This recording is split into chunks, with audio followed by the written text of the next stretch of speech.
Hey everybody, it's Jorik. Welcome back. Hope you're doing great wherever you are in the world.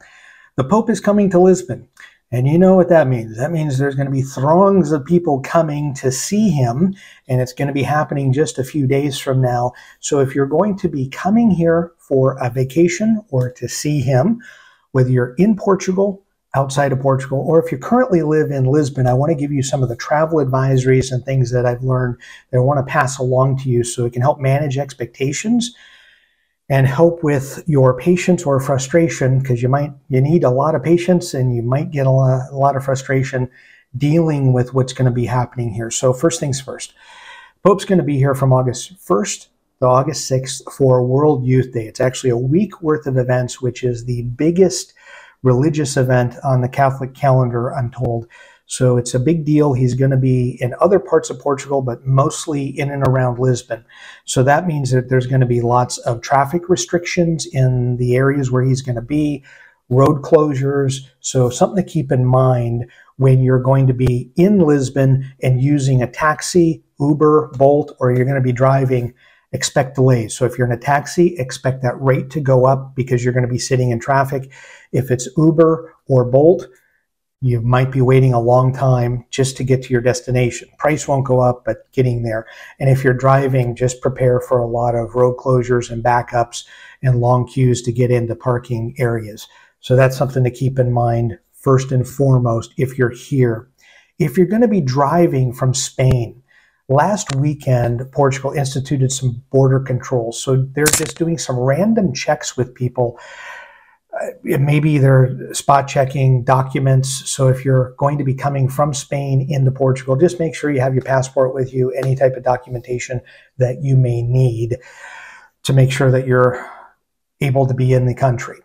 If you're going to be flying into one of the Portugal airports, so Porto, Faro, or Lisbon, and you're coming within Europe, then you shouldn't have a lot of issues or delays getting into the country because you just get off your flight, usually hop on a bus, get to the gate, walk through arrivals, and away you go. If you're coming from outside the EU, so you have to pass through border control, I highly recommend if you have an electronic passport, look for that area and do the electronic passport. Almost always, not always, but 90% of the time, it's faster. It's a shorter line. It's faster to get through that than to go through regular queues.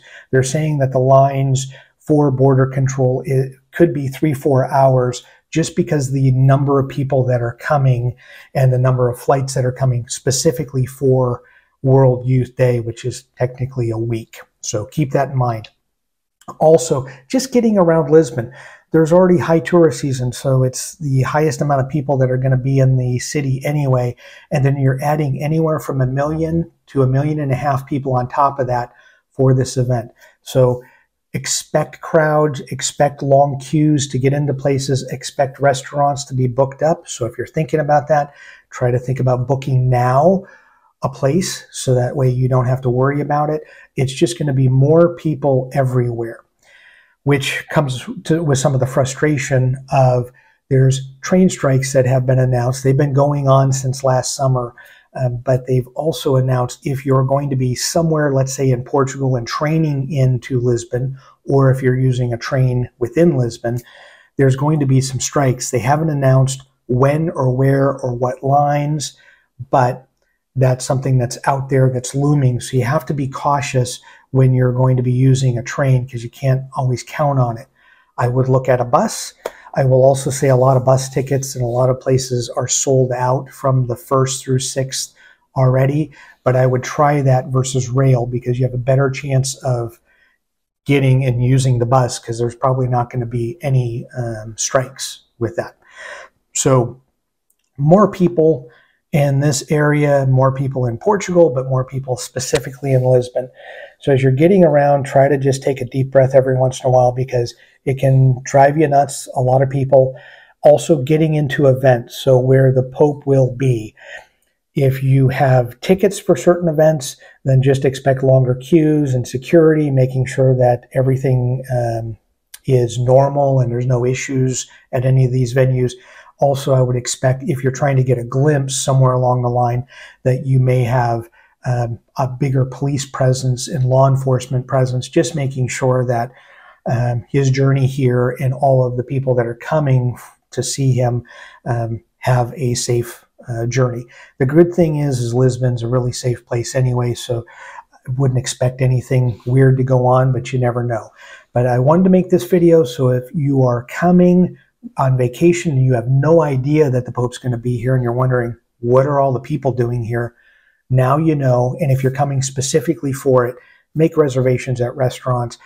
If you don't have rental car reservations in place, try to get them. My guess is they might be sold out, many of the car companies.